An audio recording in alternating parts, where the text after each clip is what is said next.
How you doing, everybody? So day 2 of Breathing 101. We're talking about perform today. Perform is all about getting ready for exercise, for something that's going to elevate your heart rate, and be able to get that heart rate up a little bit for yourself is going to benefit you, especially during all of that working out that you're going to do. So we're going to think about what's going to be referred to as functional breathing to dysfunctional breathing. Now, when it comes to performing or perform breathing, it's all about strengthening the respiratory muscles inside of your body. You want to train the focus of the mind and improve your CO2 tolerance. You need to be able to understand that you're going to build CO2 into your body, and if you can, the more you can deal with it, that inside of your body, the easier that is to breathe in and out of that workout. Now, these methods can also be used during a workout to stabilize the core and the spine, making sure everything's nice and locked in during heavy lifts, heavy movements, all that.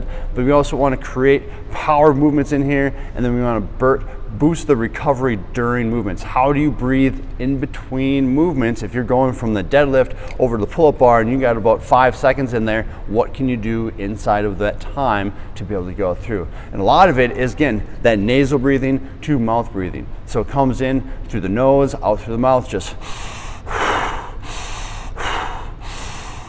The biggest thing with that, though, is remembering to belly breathe. That's the hardest thing. You got to push that belly out to really let that oxygen push down as far as it possibly can, and then pushing that or pulling that belly back in and pushing the rest of that CO2 out. And that's going to be the hardest and most difficult thing mid-workout to do, because you want to just breathe through that chest, just straight up and just.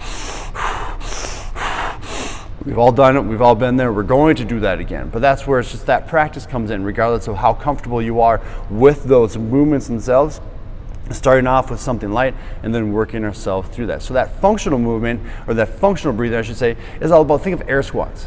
Now, I know we've talked about many different ways of breathing in on the way down, keeping the core nice and stable, and then going back up, standing back up, and breathing out through there. And just.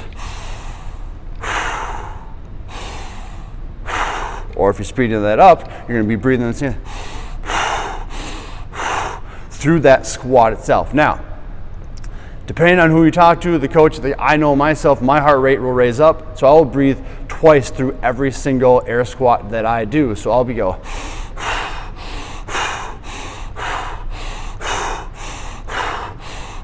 as I'm going through. And yeah, I might be getting lightheaded as I'm doing that right now, but I'm also not moving. But if my heart rate's raised up high enough, definitely feels much better, and I feel a lot more in control with that movement.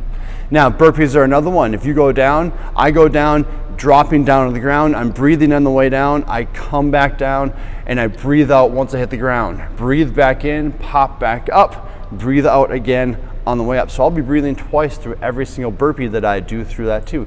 Now, you may not be able to go as fast as you want learning how to do all this, but this isn't about speed. Many of you have heard this before, is that sometimes you have to take 3 steps back to take 4 steps forward. 2 steps back to take 3 steps forward, whatever it is, I've said those words. Sometimes you have to take 2 steps back to take 3 steps forward. There you go. That's much better with that. But taking that time through there. So now that's functional breathing. That dysfunctional breathing is lack of control. It just truly means you're just kind of moving and just breathing however you can. Just walking up to a barbell and just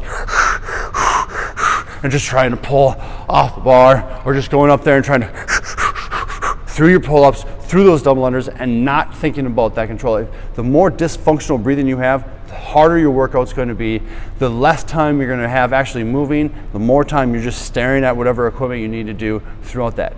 So that slowing that movement down, finding that functional breathing from movement to movement is what's going to benefit you through that long run. So that perform through all that is getting ready. In our warm-ups, as we are warming up, going through these movements, especially right now, focus on that breathing.